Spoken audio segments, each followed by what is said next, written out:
बिस्मिल्लाहिर्रहमानिर्रहीम। Welcome to my YouTube channel. Topic is respiration in humans में respiration किस तरह से होती है, कौन से ऑर्गन इन्वॉल्व होते हैं और डिफरेंट पार्ट्स कौन से हैं इसमें, और किस तरह से ये प्रोसेस पूरा हो रहा है, इसके मैकेनिज्म क्या है, ये डिस्कस करेंगे। तो सबसे पहले डिस्कस करते हैं, डेफिनेशन से स्टार्ट करते हैं। रिस्पायरेशन की डेफिनेशन क्या है?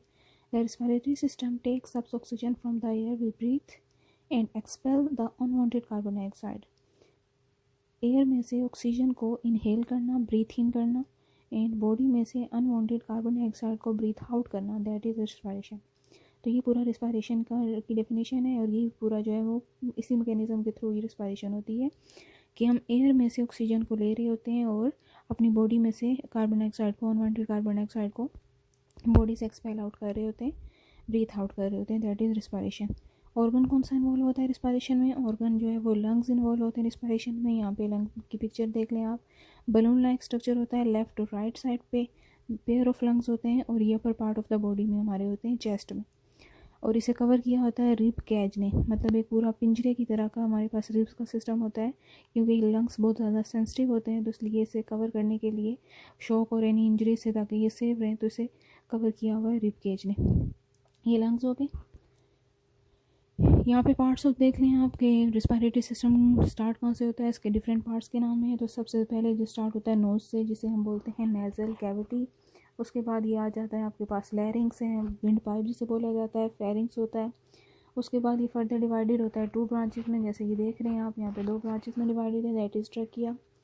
उसके बाद ये डिवाइडेड होता है ब्रोंकाई, देन ब्रोंकियोल्स में, और ब्रोंकियोल्स के बाद ये जो है बलून लाइक स्ट्रक्चर में ओपन हो रहा है, जैसे यहाँ पे आप देख रहे हैं कि छोटे छोटे बलून लाइक स्ट्रक्चर में ये ओपन होता है, और इन्हें बोलते हैं एल्वोलाई, और इन एल्वोलाई को कवर किया होता है आर्टरीज, वेन और कैपिलरीज ने। ये हमारे पास ब्लड वेसल्स होती हैं जिन्हें कवर किया होता है। इन ब्लड वेसल का फंक्शन ये है कि ये पूरी बॉडी में से कार्बन डाइऑक्साइड को लंग्स में ट्रांसफ़र करती हैं, लंग्स में से ऑक्सीजन को ब्लड में ट्रांसफ़र करती हैं। कौन सी वेन क्या फंक्शन कर रही है, किस तरह से ये प्रोसेस हो रहा है, पूरा मैकेनिज्म देखेंगे। मैकेनिज्म में आते हैं तो 2 स्टेप्स या फिर 2 प्रोसेस इन्वॉल्व होते हैं इसमें। एक इनहेलिंग होता है और सेकंड वन है एक्सहेलिंग, जिसे इंस्पायरेशन और एक्सपायरेशन में बोला जाता है। इस मैकेनिज्म में क्या इन्वॉल्व है, किस तरह से ये प्रोसेस पूरा हो रहा है। इंस्पायरेशन देख लेते हैं। इंस्पायरेशन एक ऐसा प्रोसेस है जिसमें इनटेक की जाती है एटमॉस्फेरिक एयर को, उसमें से ऑक्सीजन को, उसे इंस्पायरेशन बोला जाता है। ये एक एक्टिव प्रोसेस है। इसमें क्या होता है कि जब हम ब्रीथ इन करते हैं, तो ब्रीथ इन में जैसे किसी बलून में एयर ब्लो की जाती है, हवा भरी जाती है, तो वो क्या हो जाता है, एक्सपेल हो जाता है, फैल जाता है। बिल्कुल सेम एज जब हम ब्रीथ इन करते हैं, सांस लेते हैं, तो हमारे लंग्स भी क्या हो जाते हैं, एक्सपेंड हो जाते हैं, फैल जाते हैं। और एक्सपेंड होने की वजह से डायफ्राम, जो कि लंग्स को और स्टमक एरिया को सेपरेट करता है, एक सेप्टम होता है, वो भी क्या हो जाता है, एक्सपेंड हो जाता है, फैल जाता है, क्योंकि लंग्स जो है वो एक्सपेंड हो जाते हैं। तो ये पूरा प्रोसेस होता है। इसी तरह से ये पूरा इंस्पायरेशन का प्रोसेस है, जब आप सांस ले रहे होते हैं, इनहेल कर रहे होते हैं ऑक्सीजन को।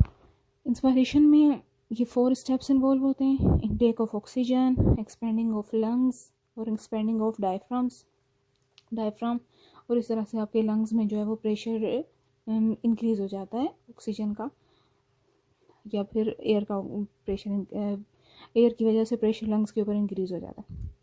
सेकंड प्रोसेस है एक्सपायरेशन, एक्सहेलिंग, ब्रीथ आउट, तीनों नाम से इसे बोला जा सकता है। इसमें क्या हो रहा है कि एक्सचेंज कार्बन डाइऑक्साइड, अब हमने जो एयर या ऑक्सीजन ली थी बॉडी के अंदर, वो तो ट्रांसफ़र कर दी। अब बॉडी के अंदर से जो कार्बन डाइऑक्साइड होती है वो किस तरह से बॉडी से बाहर निकाली जाती है, उस प्रोसेस को बोलते हैं एक्सपायरेशन, एक्सहेलिंग या ब्रीथ आउट। इस प्रोसेस में क्या होता है कि जब हम सांस बाहर निकालते हैं, जैसे बलून को प्रेस करें, तो प्रेस करने की वजह से उसमें से एयर निकल जाती है, और वो क्या हो जाता है, आपके पास सुकड़ जाता है, कॉन्ट्रैक्ट हो जाता है। सेम एज जब हम सांस निकालते हैं बाहर, मीन्स एक्सपेंड कर रहे होते हैं, एक्सहेल कर रहे होते हैं, उस कंडीशन में हमारे लंग्स जो हैं वो सुकड़ जाते हैं, कॉन्ट्रैक्ट हो जाते हैं। और इस कॉन्ट्रैक्शन की वजह से जो सेप्टम होता है, डायफ्राम होता है, वो भी आपके पास कॉन्ट्रैक्ट हो जाता है, वो भी थोड़ा ऊपर की साइड पे आ जाता है, सुकड़ जाता है। तो ये मैकेनिज्म इन्वॉल्व होता है इंस्पायरेशन और एक्सपायरेशन में।